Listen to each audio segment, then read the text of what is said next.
Just miss మా ఈరోజు నాకు మా ఫ్రెండ్ గారికి దండ పడేది. హే గైస్, అసలు మ్యాటర్ ఏంటంటే ఈరోజు కాలేజ్కి వెళ్తుంటే బండిలో ఏదో సౌండ్ వచ్చింది మావా. ఏంటా అని స్టాండ్ పట్టుకొని చూస్తే స్టాండ్ ఇరికి చేతికి వచ్చేసింది. అసలు ఎందుకు అలా జరిగిందా అని చూస్తే బండి స్టాండ్ కు ఒక నట్టు ఉంటది కదా మావా, అది లోపలే ఉండి ఇరిగిపోయింది. ఇదంతా పక్కన పెట్టేసి ఈరోజు సాటర్డే కదా అని కొంచెం సోకులు ఎక్కువ చేసుకుని వచ్చామావా. కానీ లాస్ట్ కి ఇలా హ్యాండ్ ఇచ్చిద్దని అసలు అనుకోలేదు. నా సంగతి వదిలేస్తే మా మ్యారేజ్ కూడా ఒక అమ్మాయితో మాట్లాడదామని టిప్ టాపిక్ రెడీ అయ్యి వచ్చాడు మావా. కానీ బండి హ్యాండ్ ఇచ్చేసరికి బాధపడుతున్నాడు.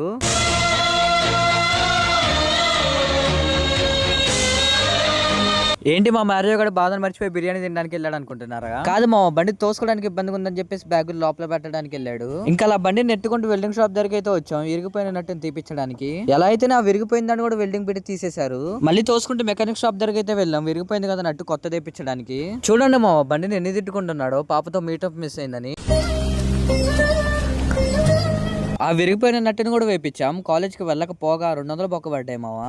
మారియో గడు మరీ ఫీల్ అవుతున్నాడు అని చెప్పి స్పెట్స్ కొనిద్దామని తీసుకొచ్చా. ఆ స్పెట్స్ ని కొనిచ్చేసరికి బాధను మర్చిపోయాడు మావా. ఇంకా అటు నుంచి అంటే కాఫీ తాగేసి రిటర్న్ అయితే స్టార్ట్ అయ్యాం. మీరు ఇంకా ఫాలో చేస్తే ఫాలో చేసేయండి.